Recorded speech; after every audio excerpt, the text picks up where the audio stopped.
Gambia, Angola, China Holding, Gash, producers of the finest tomato paste in the Gambia. Jaja tomato paste, available in 5 kilos, 1 kilo and in sachets. For wholesale and retail, visit our factory at Banjulonding. We are also producers of Jaja mineral water, cool, clear and fresh. Gash, Gambia, Angola, China Holding, with headquarters at Fatu Golden Plaza, Mile 7, Bertel Harding Highway. Gash Group also provides the best security company, Gash Security, for your offices, warehouses, homes and personal property. Gash Group for all your construction projects, offering you quality water reticulation for your gardens, pump irrigation, tidal irrigation projects and all types of buildings. You can contact Gash on 396-7894, 700-8993, 373-0259. Visit us at Gash Global Group on Bertel Harding Highway, Fatu Golden Plaza. Our website www.gashglobal.com. Gambia, Angola, China Holding, Gash. Sophie Milk ñu ngi fété juróom benn ati cafka bu dul dañ ñoo leen indil Jalika full cream milk powder neex saf sàpp te bari cafka pour di leen jërëjëfati si ni ngeen defee Sophie Milk seen favorite milk brand léegi mun ngeen a jëfandikoo empty Jalika milk sachets wala carton pour gagner ay xéewal yu riche. Pour gagner motorbike dajaleel fukk ak juróomi empty carton yi Jalika milk pour gagner yeneen xéewal yu mel ni PlayStation 4, TV, fridge freezer, gas cooker, bicycle wala mobile phone. dajaleel fukk ak juróomi empty Jalika milk sachets def leen si biir enveloppe binda si sa tur ak sa téléphone number. mun ngeen ko yóbbu si bépp Jalika milk agent bu leen gën a jege. pour xam bi si raful yi dem leen Jalika milk Facebook page. Jalika milk mooy meew bu ees bu leen so fi indil gën a neex saf sàpp te riche.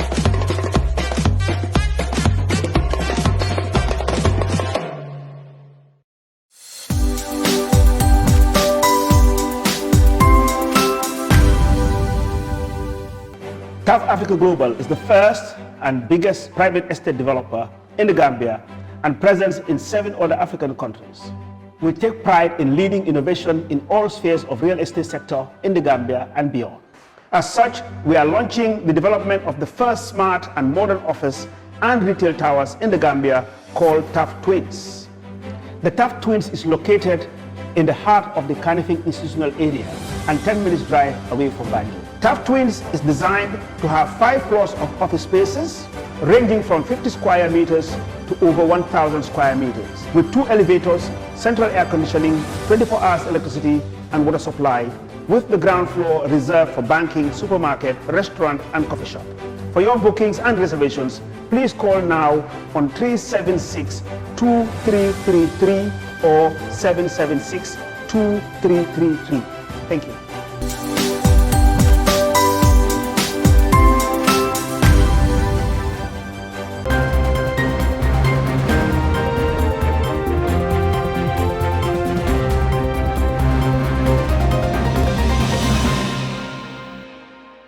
It's a warm good evening here in our studios in Sarakunda. This is Star TV News with me, Maimuna Fadera. First, the headlines tonight. Lamin fish sellers grappling with multiple challenges. Partners deliver COVID-19 medical supplies to Health Ministry. Genox AGM revisited. IOM trains tourist security personnel on trafficking in person. In other news, South Africa's Zuma handed 15-month jail term for inquiry no-show. A mental health crisis plagues Mozambique displaced children. China's wolf warrior diplomacy criticized abroad, praised at home. Well, those were the headlines, and now the news in detail.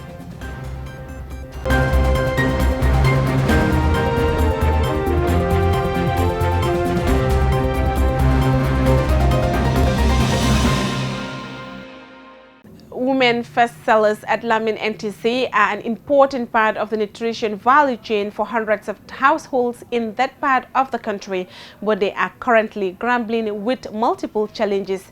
Well, Modo Elwaji explains.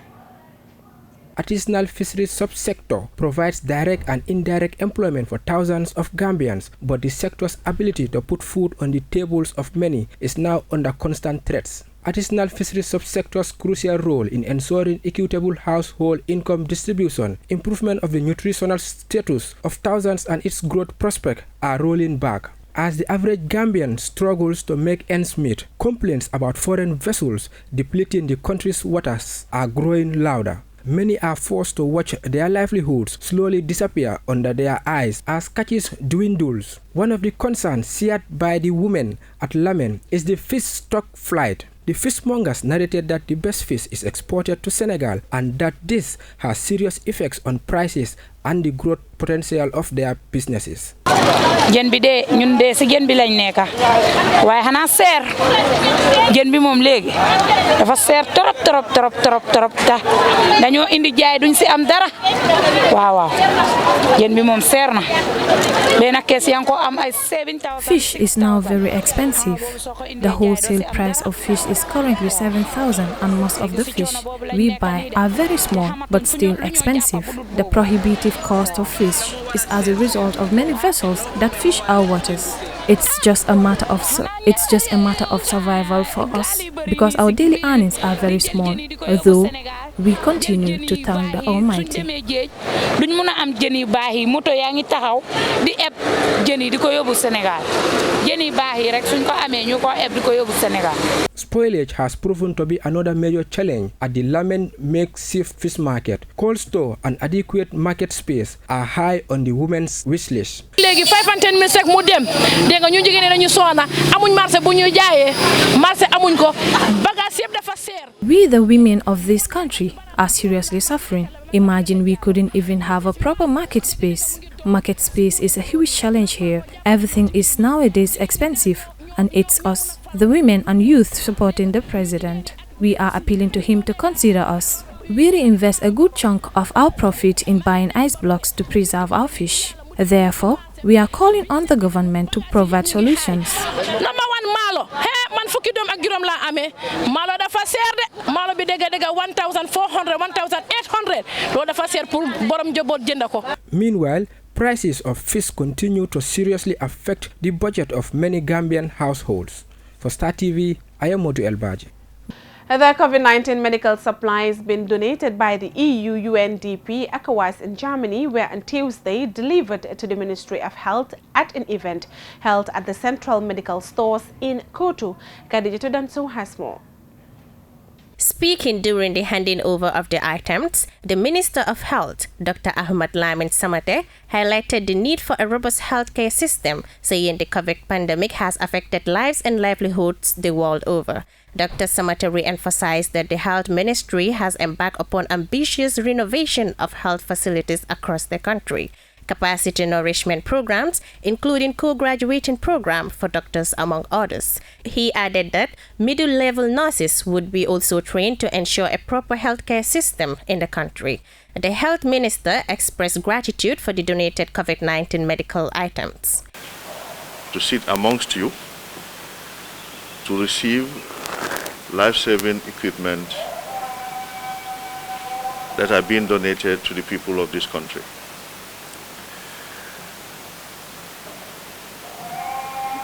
We are extremely happy because we keep on saying when we donate to the health sector, we donate into the entire country, but we are indirectly donating to each and every one of us.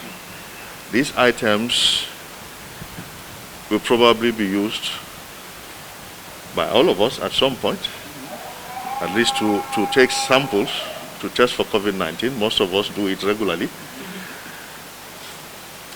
But also, it means we are building a system whereby anyone who falls sick will have somewhere to go to and get the assistance. So that is why it actually makes sense to support the health sector.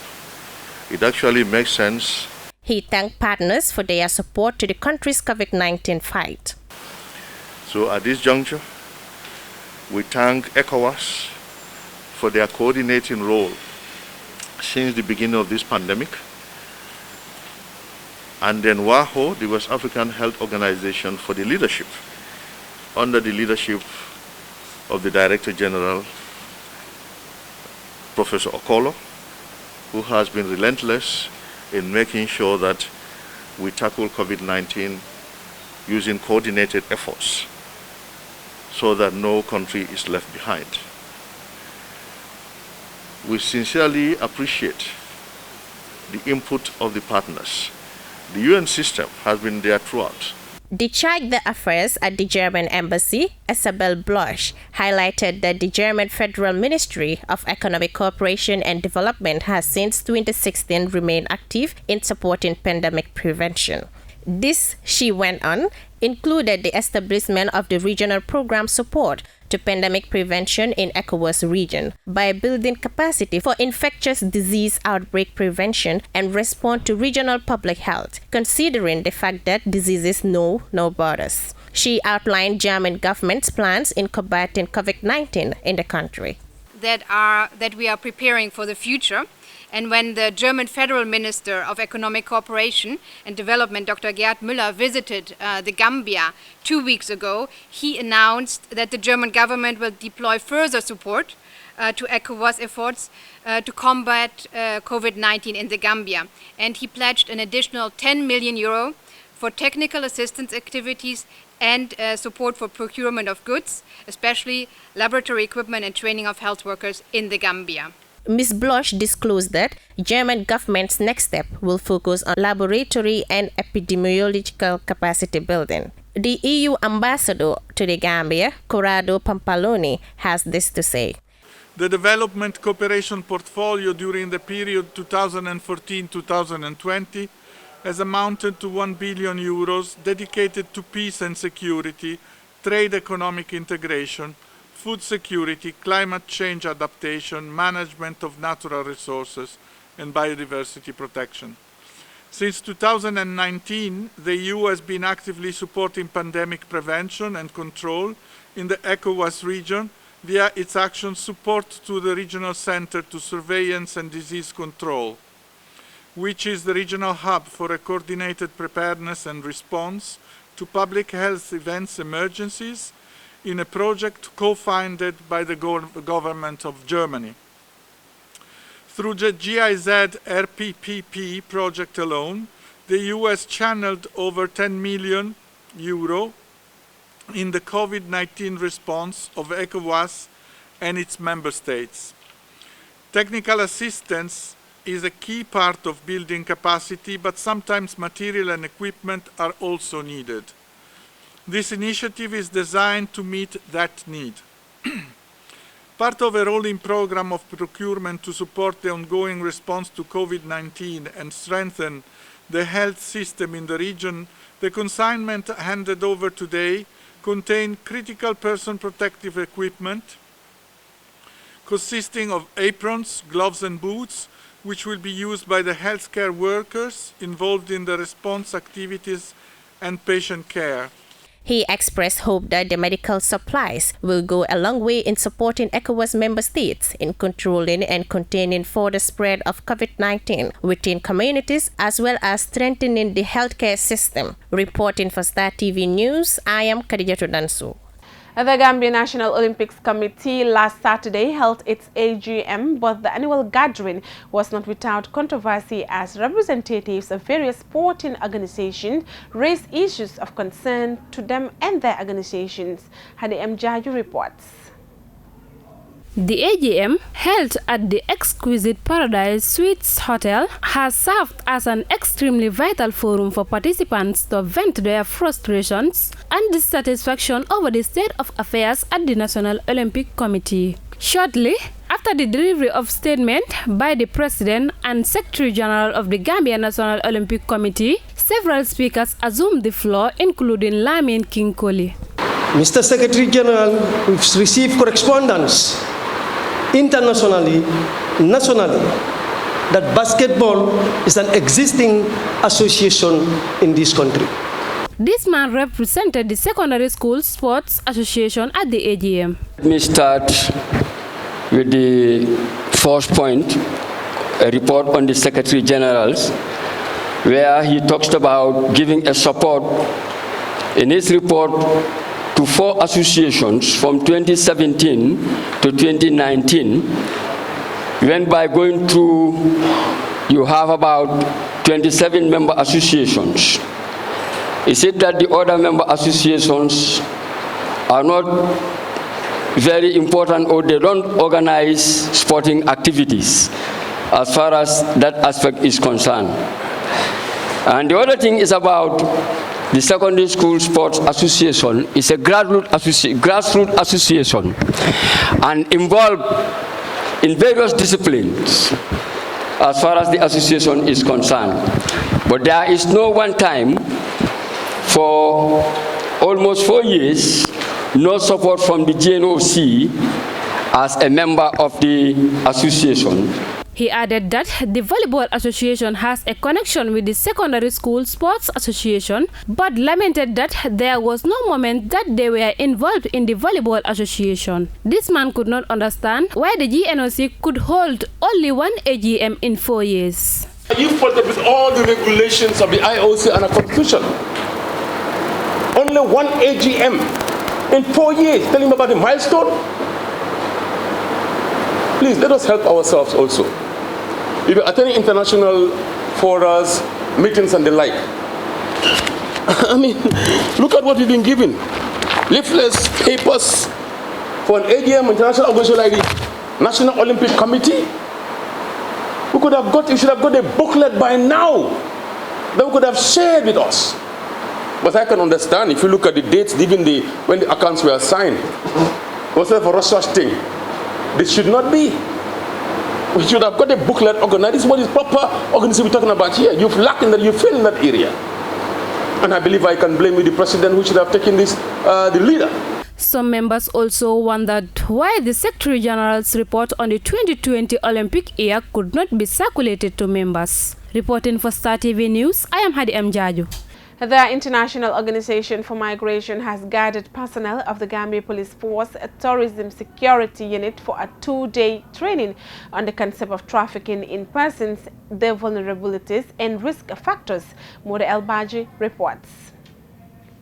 The training was geared towards preparing participants to more effectively contribute towards combating the trafficking in person and related issues. The IOM program officer, Stefan Matete, said the area to be dealt with during the training included trafficking in persons in the country and IOM's efforts in terms of coordination and close collaborations with the Gambia Tourism Board and NATIP. This, he went on, is aimed at ensuring capacity development for tourist security unit on identifying cases of human trafficking.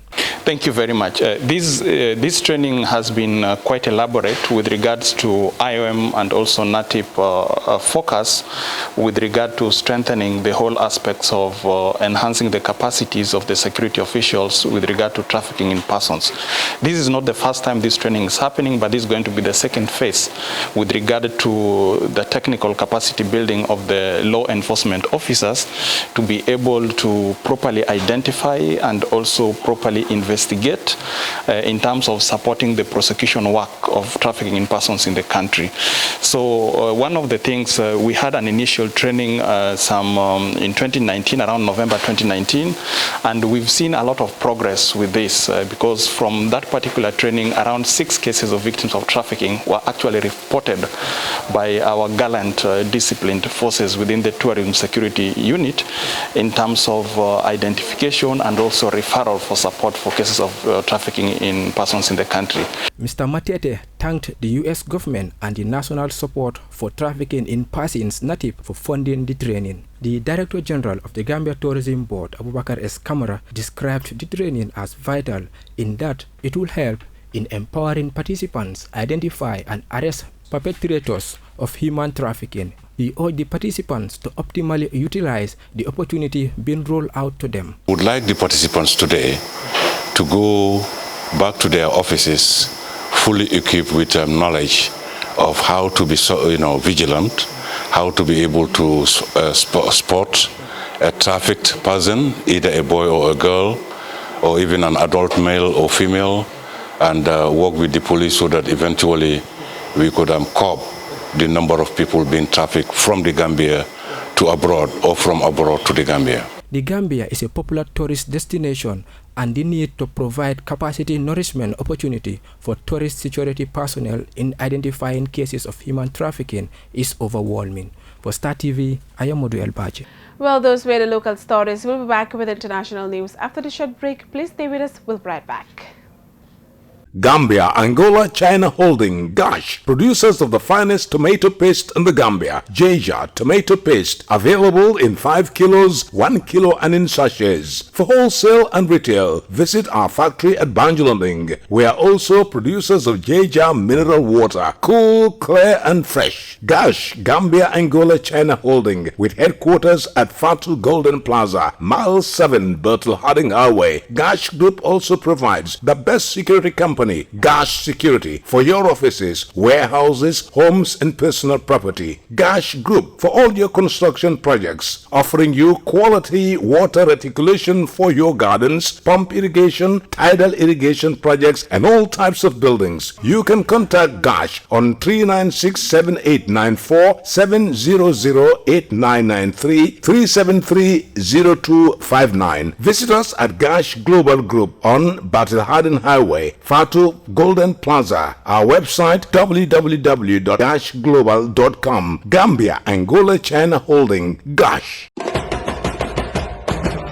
Sophie Milk ñu ngi fété juróom benn ati cafka bu dul dañ ñoo leen indil Jalika full cream milk powder neex saf sàpp te bari cafka pour di leen jërëjëfati si ni ngeen defee Sophie Milk seen favorite milk brand léegi mun ngeen a jëfandikoo empty Jalika milk sachets wala carton pour gagner ay xéewal yu riche. Pour gagner motorbike dajaleel fukk ak juróomi empty carton yi Jalika milk pour gagner yeneen xéewal yu mel ni PlayStation 4, TV, fridge freezer, gas cooker, bicycle wala mobile phone. dajaleel fukk ak juróomi empty Jalika milk sachets def leen si biir enveloppe binda si sa tur ak sa téléphone number. Mun ngeen ko yóbbu si bépp Jalika milk agent bu leen gën a jege. Pour xam bi si raful yi dem leen Jalika milk Facebook page. Jalika milk mooy meew bu ees bu leen so fi indel gën a neex saf sàpp te riche.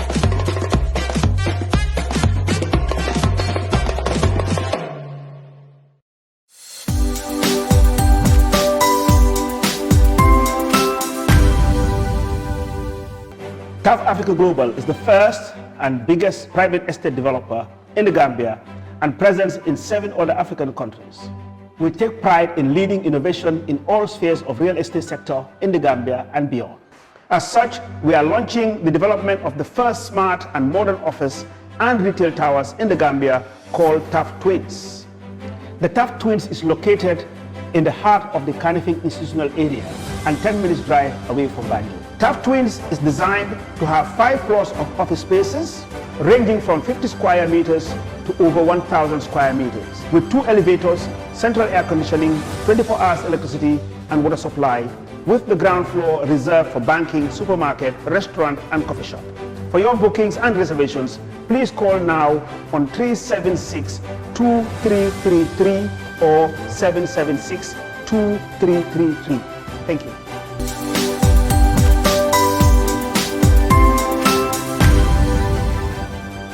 Welcome back. After the short break, still the news. We now look at the news beyond our borders. South Africa's former president Jacob Zuma has been sentenced to 15 months in prison and now has 5 days to turn himself in. Zuma was found guilty of contempt of court for refusing to appear before a corruption inquiry.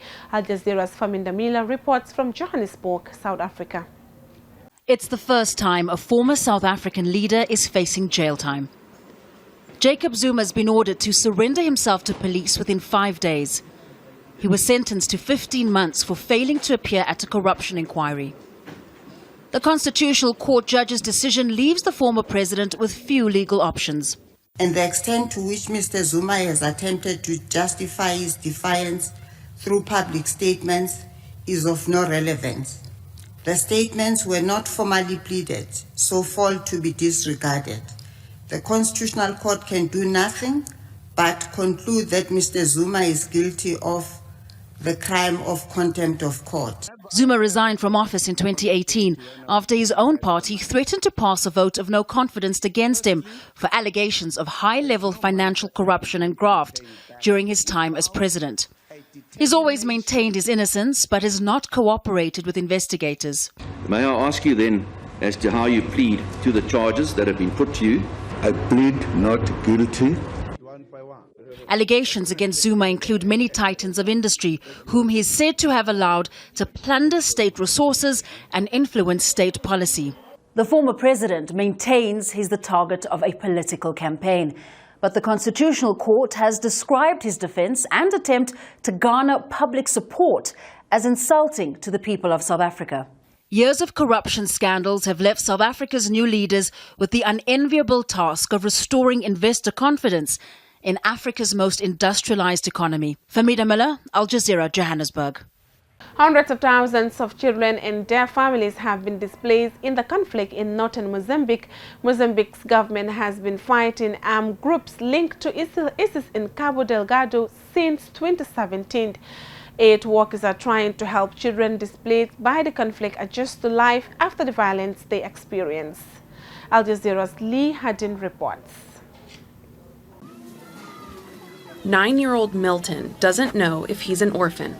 He and his sister fled their home when fighters attacked their village in the Cabo Delgado region of northern Mozambique. His mother was beheaded. His father is still missing. Milton and his sister Selena arrived at this camp as unaccompanied children before being reunited with their grandmother. Now she takes care of them in a place far from home. My grandson was crying for 2 days and I held him. Me and my neighbor told him to stop crying. In the end, he stopped crying. Sometimes he spends time thinking about his parents because he's old enough to understand what's happened. Children like Milton and Selena survived the violence physically unscathed, but are left with psychological wounds that need attention. He has mental health problems because he cannot see his mother. He can only see me. I've been here for 7 months and I'm suffering because me and the children aren't eating enough. I don't have any plates. I receive 1 bucket, but I don't have food or clothes and I sleep on the ground. I received a plastic sheet, but I didn't get a tent.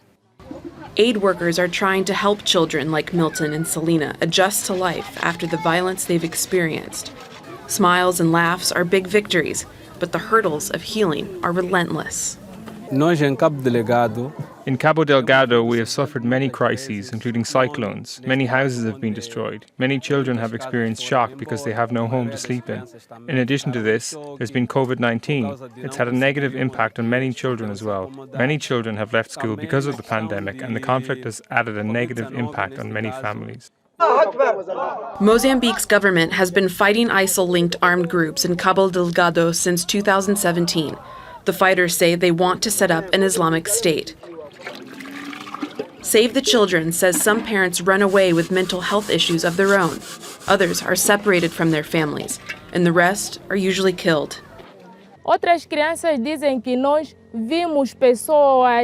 Many children told us they've seen people murdered and killed. They said when this happened, their parents ran in different directions, and that even they were afraid, and they didn't follow their mothers and ran a different way. The children who weren't able to escape face abduction and rape. At least 51 children, most of them girls, have been abducted in the past 12 months. Caseworkers check on these children to help in whatever ways they can. And at just 9 years old, Milton is the only man in this tented house with burdens far too heavy to carry on his own. Leah Harding, Al Jazeera. One of the world's oldest political parties is celebrating 100 years since its birth. The Chinese Communist Party laid the foundation of modern China and has been ruling unchallenged since. China went from decades of isolation to global superpower, and its foreign policy has seen a recent dramatic makeover. Wolf Warrior Diplomacy, named after 2 popular Chinese action films, is Benji's growingly assertive approach internationally and is welcomed by many back home. Al Jazeera's Katrin Yu reports from Beijing, China. In the Chinese blockbuster film Wolf Warrior 2, hero Long Feng saves innocent civilians from violent and exploitative rebels. Wolf Warrior. The movie became the highest-earning Chinese film of all time and was praised by government leaders for its nationalistic message. The term Wolf Warrior is now being used to describe China's increasingly confrontational approach to foreign policy. Wolf Warrior diplomacy is this label that's given to this whole new class of Chinese diplomats who are acting in a much more assertive and sometimes even kind of offensive way around the world. Chinese government spokesman Zhao Lijian is considered by many in China to be the leader of the wolf warriors. The United States is sick, very sick. The Group of Seven should take Americans' pause and prescribe medication. China's ambassador to France, Liu Xiaoye, is another proponent. He was recently summoned by the French government for insulting an academic.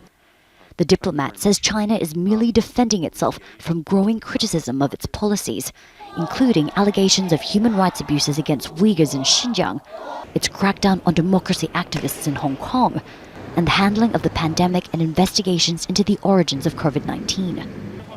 Analysts say the tough approach is hardening attitudes towards China in the West and is a stark contrast to the low-profile diplomacy pursued by former leader Deng Xiaoping. This kind of toughness, it hides something, flaws and the contradictions, and it shows a lack of patience and effective tactics. All that's left is threats. President Xi Jinping says China is locked in a global war for public opinion. He's called on officials here to promote an image of China which is credible, lovable and respectable. But at the same time, the leader has also called on diplomats to display a so-called fighting spirit in the face of international backlash. A backlash which he believes is intended to contain China's rise. There's that new confidence, but paired with that confidence is this kind of enduring insecurity about China's place in the world, but also on the part of individual Chinese diplomats who look at an increasingly powerful Chinese leader who focuses on ideology. In the lead-up to the Chinese Communist Party's 100-year anniversary, Beijing is working hard to send one message. China's time has arrived, whether the world chooses to accept it or not. Katrina Yu, Al Jazeera, Beijing. Well, before we end the news, a quick recap of our main headlines. Lemon fish sellers grappling with multiple challenges. Partners deliver COVID-19 medical supplies to Health Ministry. Genox AGM revisited. IOM trains tourist security personnel on trafficking in person. In other news, South Africa's Zuma handed 15-month jail term for inquiry no-show. A mental health crisis plagues Mozambique displaced children. China's wolf warrior diplomacy criticized abroad, praised at home. That's all for this edition of the news. Do enjoy the rest of our wonderful programs. Join us tomorrow for more news. Thanks for watching. Do have a wonderful night. Bye for now.